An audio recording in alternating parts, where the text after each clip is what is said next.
This is a Collider.com audio interview. So are we happy we can finally talk about the movie a little bit? I don't know what I can talk about, so I'll just be giving a bunch of vague... I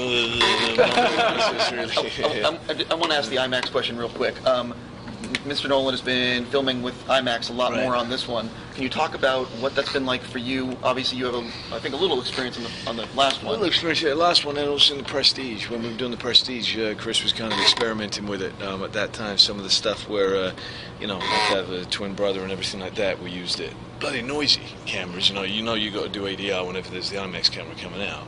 But, it's going to be a hell of a great looking shot, it was stunning in the Dark Knight. I remember sitting at the premiere and people just feeling that they were in it, so it's a lovely piece of machinery. Could you talk about how much, the percentage that he's been using on this film? Oh, no bloody idea. No, ask him about that, I tend to, I'm not an actor who tends to care. I don't ask, is this a close-up, is this a master, is this a wide, what you're doing? If I look up and notice the camera, I go, oh, it's a big one today, it must be an IMAX, and that's kind of it for me, because it doesn't affect what I'm doing. Over the 3 years since the last movie, you've been asked a lot about making this movie. It's always been about working with Chris again. Was there any doubt in your mind that you'd make another movie together, or was there kind of what was your instinct when you knew this movie was going to happen? I knew it was going to happen for me because I was contracted to do it, so I didn't have any choice. I would have been suited up the yin yang and be on the street and penniless if I hadn't done it.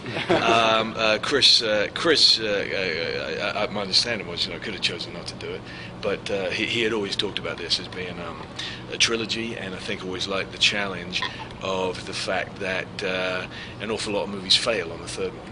Right, of course, yeah. There's some exceptions, but most of the time that's the real tricky one to pull off. And I think that he really likes the challenge of that. So, Christian, you gonna miss playing Batman after this? Yeah, of course I will. Yeah, yeah, definitely. You're gonna miss wearing the suit. It's for all the kind of discomfort and the heat and the sweat and the headaches and everything from it. When you sit back and watch the movie at the end of the day, you go, "Oh, that's fucking cool." So I will miss that. And Can you talk about a good bit of rubber. Bruce's relationship with Selena in this movie? I mean, we've seen a couple of shots of you guys just talking on the stairs and stuff like that, holding hands. So, it's. Have you? Yes. Oh, you really? You think you have you? Oh, maybe some people are seeing things and they don't know what they're looking at. It's the evil twin. No? It could. No, well, no. That just it's quite interesting to watch and hear what people think we're doing. And you look and go, "That's not what we're doing." But never mind. Let them think that's what we were doing. But can you tell us a little bit about what is going on with Selena and Bruce, and sort of how much does he fall in love with her, that kind of thing? I'm figuring it all out as I go along,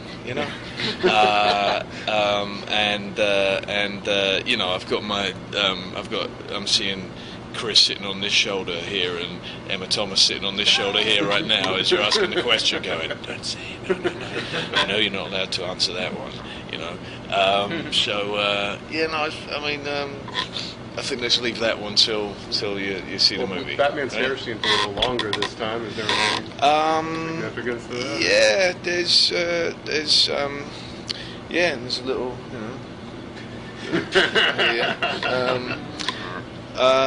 significance to it. A certain amount, but we've always had to mess around with.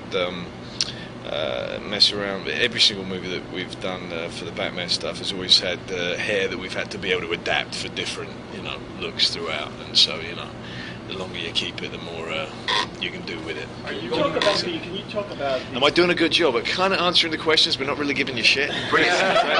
When we transcribe this, we'll all be banging our heads into this. Can you talk about? Does it give you, because this is a trilogy and this is an end for you and for Chris? Does that give you the freedom to, you're not leaving off where you're going to have to come back and do another film. Right. You can really bring an end to the arc of Batman for what you guys are doing. Yes. Does it give you the freedom to create a great character arc for him in this movie? Obviously, if the way I have no clue about what an audience is going to think about a movie. Thank God I've got someone like Chris who's really great at going, well, no, he represents the audience for us on the set. So for me, I love the character so much. You'd get probably a very bizarre Batman movie where people go, what the hell, why are we delving so much into his psyche here? And but he is a fascinating character, and then Chris just has to tell me the points at which it's just tedious and boring and he doesn't want to see what I'm doing, you know. And you know, it's great having someone at the helm who he's remarkably confident at just going with his gut and not desiring any safety net or anything to fall back on. You know, there's a number of times where I say to him, "Well, yeah, you sure you don't want me to give you a few other variants? You know, I can do this one. What if later down track you choose to change this part of the story? Well, in that case, we need to change the domino effect. You know, so you want me to I can give you like 3-4 different ways you can play it. No, I don't want that. I know what I want. That's exactly, you know, the thing that I need." He's very, very, very firm with it. It is a fascinating character. I think, I mean, in honesty, I think there's probably an awful lot more stories that could be told. I quite like the idea of him getting older, you know, and can he really do it quite as much anymore? But I feel like, you know, you've got to leave when the going's good, and this is when Chris wants to wrap it up, and it's the right time. You know? Maybe speaking of that, and the fact that you are going to miss Batman and Bruce Wayne. Are you happy where the story ends with this one? Because, you know, I mean, I asked you at the junket for Dark Knight if, you know, how that movie ended. Would you want to see Batman redeemed? Not that I'm saying he's redeemed in this film, but are you happy with how Bruce and Batman in this particular film comes to be? Yeah, very. Yeah. No, it's good. Tell us about by the third movie, is Batman's drive really still fed by the death of his parents, or has he accepted like a larger responsibility for Gotham that doesn't involve him as much anymore? Well, to me, he has it all. It's all in there. You know, the thing is, he is still that child, basically. You know, he's put the one thing that I do notice that there's an awful lot in the graphic novels which we've played with a little bit is, you know, this whole notion of him genuinely being a playboy versus what we've done, which is a little bit like he sort of performs that, but his heart's not really in it. You know, and you know, the eternal problem that Alfred has with watching this guy who has no life. You know, that he's put his entire life on hold because, yeah, he still does. He's got such, you know, fierceness in his mind and in his emotions that he just will not forget the pain of the parent. You know, with most people it's like time heals all wounds, but I think with him it's like no, he doesn't want to forget it, and he wants to maintain that anger that he felt at that injustice, but equally, you know, wants to present this very vacuous, soulless persona to Gotham, so that no one hopefully will suspect him. They'll just think, you know, he's a spoiled bastard. But consequently, in his most intimate moments, he has Alfred.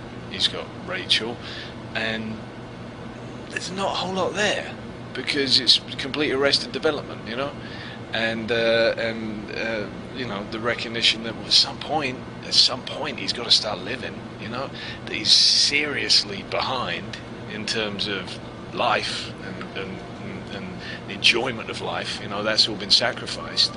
And at some point, hopefully, you know, it's Alfred's wish is that he'll start to live again, you know, that of course this tragedy has defined him, but to a degree where he sacrificed everything that most people would consider worth living for in life, you know, and he's going to have to relearn that, you know, far too late and embarrassingly late in life. Do we know how much time has passed? Do we know how much time has passed since the last movie? And is anything from the last movie dealt with in this movie?